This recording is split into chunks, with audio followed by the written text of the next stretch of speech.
Our American culture has venerated mediocrity over excellence for way too long. Agree. At least since the 90s and likely longer. That doesn't start in college. It starts young. Yup. A culture that celebrates the prom queen over the math Olympiad champ. Yup. Or the jock over the valedictorian will not produce the best engineers. Oh, Joe Rogan. You're going to go on Joe Rogan, right? What? We're working on that, right? You're going to go on Joe Rogan? Who's we working on it? Why do you come in here to just spread lies? Guys, Hassan's going to go on Joe Rogan. Is that why you came in here? To yeah, just, just announce it to say Hassan Piker is going to go on Joe Rogan. I'm not going on Joe Rogan. I don't know where the why he's saying this shit. That's going to happen. Do you want to cover the story with me? Yeah, Elon Musk. There is some racist infighting happening. The racists are fighting amongst one another. Is this the post about I'm a good? Did you see that post? The Elon Musk and Vivek Ramaswamy are they're obviously defending the H1B visas. A lot of the racist right wingers, including Sam Hyde. Oh, thank you for talking about this with me. Yeah, well, Thanks you so know, much.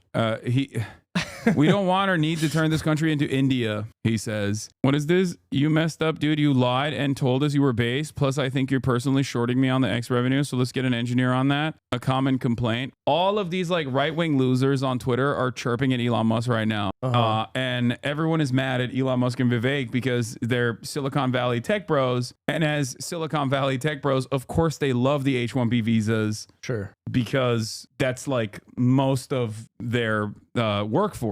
So, now, many of them abuse the H1B visas, of course. Elon Musk very famously fired basically every single person with the exception of the H1B visa workers when he purchased Twitter. Because if you are an immigrant working in the United States of America on an H1B visa, well, obviously you don't, if you lose your job, you get deported. So you are infinitely more likely to work the long hours necessary for you. They also see it as a discount, given that the currency exchange, if you're sending money back home, given the currency exchange rate, you are willing to take a pay cut. It is a relatively abusive structure. Now, of course, the way to fix that is by normalizing payments through legislation to ensure that those who are on an H-1B visa still have to be paid in the same exact way that documented Americans on a W-9 or a 1099 employee should be getting paid. Wait, did you see the post that was like, I'm one of the good ones? Did you pull that one I up? did not see that. Do you guys know what I'm talking about? I feel like I saw this morning. Dinesh D'Souza. Oh, hell yeah. This one. There are good and bad crazy. Indians. I'm obviously one of the good ones. I suspect this Shahram guy is too. On the other hand, these two Indians pictured below were an intrinsic part of the censorship regime on social media. I wish we could deport them. It's fucking crazy. I have nothing to say. I just wanted to know if you saw this. Dude, Indian Twitter goes hard. I went down a rabbit hole the other day of a dude from Bangladesh talking about how like those in Bangladesh like are actually infinite, like they are of a higher race than everyone else in the continent. Whoa. Like it's always so funny because like these guys will never understand it, I guess. In a lot of ways. I mean, we kind of talked about this yesterday. Like they don't care. They just for the average white racist guy in America, you think they make a distinction between like castes or whatever. Have we ever talked about the legal construction of whiteness on here? I feel like maybe we did. Or maybe I have, it's pretty interesting. I mean, I have talked about it quite a bit. Oh, okay. Wow, so woke. I mean, yeah. God, let's all clap for Hassan Piker. Elon is getting ratioed by his own favorite Nazi account. Silicon Valley's biggest limitation, engineering talent shortage. The U.S. semiconductor industry alone needs over 160,000 engineers by 2032, driven by $250 billion in new investments. Demands for AI experts have skyrocketed, with Elon calling the talent war the craziest ever. Meanwhile, STEM programs struggle to produce enough graduates. This shortage threatens innovation from AI to semiconductors, slowing progress in global competitiveness. Expanding STEM education, streamlining high-skilled immigration, and reskilling workers are urgent solutions. Investing in talent is investing in the future. Elon, this was in response to Elon saying there's a permanent shortage of excellent engineering talent. It is the fundamental limiting factor in Silicon Valley. To which Elon responded, no, we need more like double that number yesterday. The number of people who are super talented engineers and super motivated in the USA is far too low. Think of this like a pro sports team. If you want your team to win the championship, you need to recruit top talent wherever they may be. That enables the whole team to win. To which Elon's favorite neo-Nazi account, this account is like straight up a neo-Nazi, by the way. Elon Musk routinely talks to him, said, there are over 330 million people in America. Surely there must be enough among them to build your ultimate team. Why would you deny real Americans that opportunity by bringing foreigners together? Ratioing Elon Musk. And Elon responds with, your understanding of the situation is upside down and backwards. Of course, my companies and I would prefer to hire Americans, and we do, as that is much easier than going through the incredibly painful and slow work visa process. However, there is a dire shortage of extremely talented and motivated engineers in America. This is not about handing out opportunities that from some magical hat. You don't get it. This is blindingly obvious when looking at NBA teams, as the physical differences are so obvious to see. However, the mental differences between humans are far bigger than the physical differences. It's so funny that these guys who spend most of their time on here talking about how fucking low IQ are or whatever are legitimately fucking frustrated with Elon Musk being like, no, dude, you don't understand. These guys are much smarter than the average legacy American, which is crazy. And it's not, it has nothing to do with race and IQ, by the way, and everything to do with the fact that, yeah, they love H1B visa workers because these guys, if they lose their jobs, they will get deported. They don't just lose their health care, which is already a big ass fear that many legacy Americans, white Americans have. But also on top of that, there's additional fears that like they will obviously get deported. That's it. And they like that because they see it as like an instant 20% pay cut, okay, that they can use. And also, they're more desperate, so he can exploit them further, which is evidenced by the fact that that's precisely what he did when he fired virtually everyone from Twitter. Your understanding of the situation is upside down and backwards. It comes down to this. Do you want America to win or do you want America to lose? If you force the world's best talents to play for the other side, America will lose. End of story. Thank you for standing up for America, Elon. Yeah.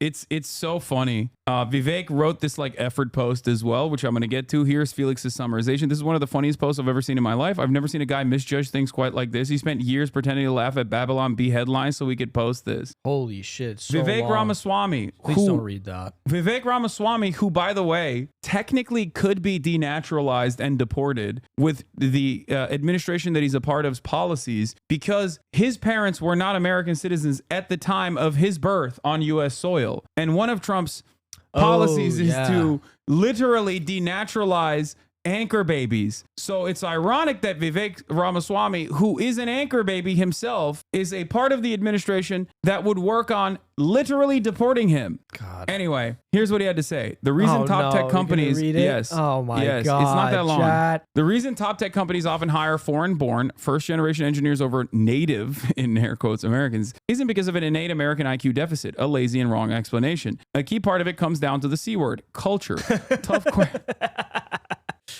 Yeah, that's the C word. Tough questions demand tough answers. And dude, it's so funny because what these guys are saying right now, the question in everyone's mind is H1B visas. That's why these business owners are defending H1B visas because they utilize H1B visa workers. What do you think is going to happen to every small business owner, jet ski dealership owner, restaurant owner, hospitality owner when undocumented migrants are rounded up and mass deported? They are going to chirp in the exact same way that Vivek is chirping right now. This is something that I've talked about already, just so you understand. The reason why these guys are chirping is because they're tech bros and they heavily rely on H1B visas, okay? H1B visa workers. That is a cheaper alternative that is easier to exploit, okay? Just like the entirety of our agricultural and construction industry relies on undocumented workers. Again, for the exact same principles, easier to exploit with no legal recourse. They have no way of defending themselves in their workplaces. This is America's recent history, something that many people do not even think about. Our American culture has venerated mediocrity over excellence for way too long. Agree. At least since the 90s and likely longer. That doesn't start in college. It starts young. Yup. A culture that celebrates the prom queen over the math Olympiad champ. Yup. Or the jock over the valedictorian will not produce the best engineers. Speaking of valedictorian, you know who a valedictorian who we all love in this community? Luigi Mangione. That's our favorite. Wow. We venerate valedictorians. We gotta venerate valedictorians like Luigi Mangione. Luigi Mangione. And he's Italian, so he's he is a person of color. For sure. Yeah. We know that now. Yeah. A culture that venerates Corey from Boy Meets World, or Zack and Slater over Screech and Saved by the Bell, or Stefan over Steve Urkel in Family Matters. What the fuck? Will not... 52,000 likes. Dude, Twitter is so stupid. I think like culturally, like the Twitter posting culture is so unimaginably busted, so unimaginably broken. Yeah, it's bad. That like a person who crafted these sentences can get 50,000 likes. What the hell is going on? Who is this for? Wait, why does he hate on Corey? Bro said Urkel deserves more respect. That's why. It's the nerds.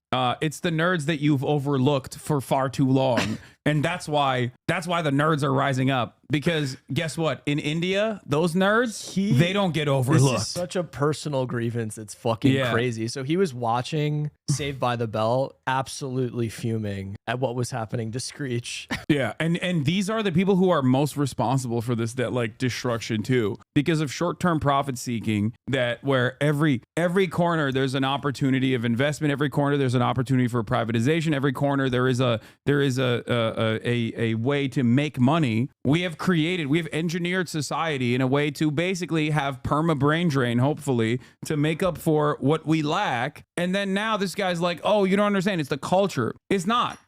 It's not the culture. He's it's not because you're not about the fucking culture is fucking Saved by the Bell. Yeah, he's like, the nerds didn't get enough in high school. That's why it's we have to keep hiring nerds from India. It's like, okay, dude, sure. Oh my God, keep going. Go to the Whiplash. Yeah, now you like it. I do like it now. Yeah, more movies like really Whiplash, good. Fewer reruns of Friends, more math tutoring, fewer sleepovers, more weekend science competitions, fewer Saturday morning cartoons, more books, less TV, more creating, less chilling, more extracurriculars, less hanging out at the mall. Oh my God, this is incredible. Most normal American parents look skeptically at those kinds of parents. More normal American kids view those kinds of kids with scorn. If you grow up aspiring to normalcy is what you will achieve. Now close your eyes and visualize which families you in the 90s or even now who raise their kids according to one model versus the other. Be brutally honest. Okay, I also need to mention something here. It's literally money, okay? It's money. It's how much money in wages that have not kept up with productivity that you are willing to let your workers have. And I always use the example of teachers. No one becomes a teacher in this country because they want to make the buku bucks. They become a teacher because they love the profession. This same principle applies virtually across every sector with the exception of like finance and maybe a couple different ones where you still can make like a shit ton of money, okay? Virtually every fucking sector in this country, you have to love your job and you have to genuinely be passionate about what you are doing. And this is included, but not limited to, the sector of engineering at this point. 20 years in the past, 30 years in the past, engineering was seen as a golden bracelet profession. It was seen as something that you did and you could make a lot of money over it. And I know from personal experiences that even on the engineering side, even if you are a fucking rocket scientist, okay, even if you are literally a rocket scientist, the thing that keeps you going is not the money that you are making, which again is nowhere near what you would think it is, but it is absolutely the genuine, real passion you have for the craft, for the work that you're putting out there. Okay. We are literally in every sector, including historically high paid sectors, relying on people and their own personal passions to make this economy continue, creating unimaginable profits for those at the tippy top who don't actually have any sort of output, who don't actually provide any sort of value whatsoever. Now, now close your eyes and visualize which families you knew in the 90s or even now who raise their kids according to one model versus the other.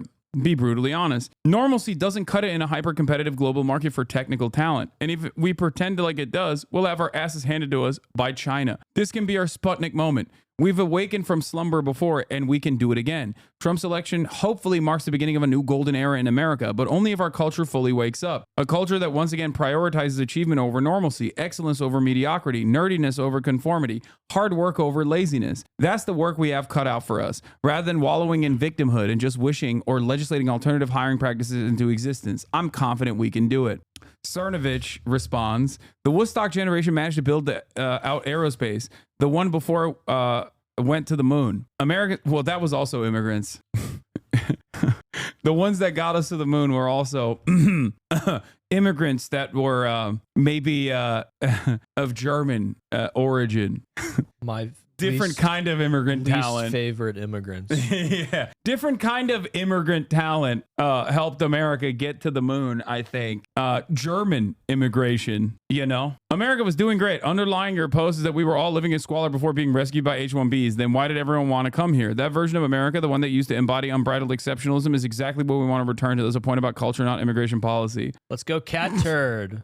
Cat Turd says, do I really need to start listing American inventors and what the world wouldn't have without us? That's the version of America I want to see us return to. What's also funny is like all of these people are descendant of immigrants to begin with. That's just America, including but not limited to, I guess, Anna Kachian. Vivek, this is sort of proving the point I made on your show. You're right. It is cultural, and that different cultures value things differently. And this isn't really doing much to dispel that notion that they're incompatible. Anyway, thanks for letting me talk for so long on TV and not cutting it. Plug your shit, girl. Yeah, like oh God, I just despise them so much. The Red Scare girls, like they're so fucking gross. Another Indian American weighs in. There's nothing wrong with American workers or American culture. All you have to do is look at the border and see how many want what we have. We should be investing in prioritizing Americans, not foreign workers. The idea that like this is not a fundamental part of America is really fucking stupid. And the actual fix to this process is by forcibly making wages higher, okay? Forcibly extracting profits from the hands of profiteers,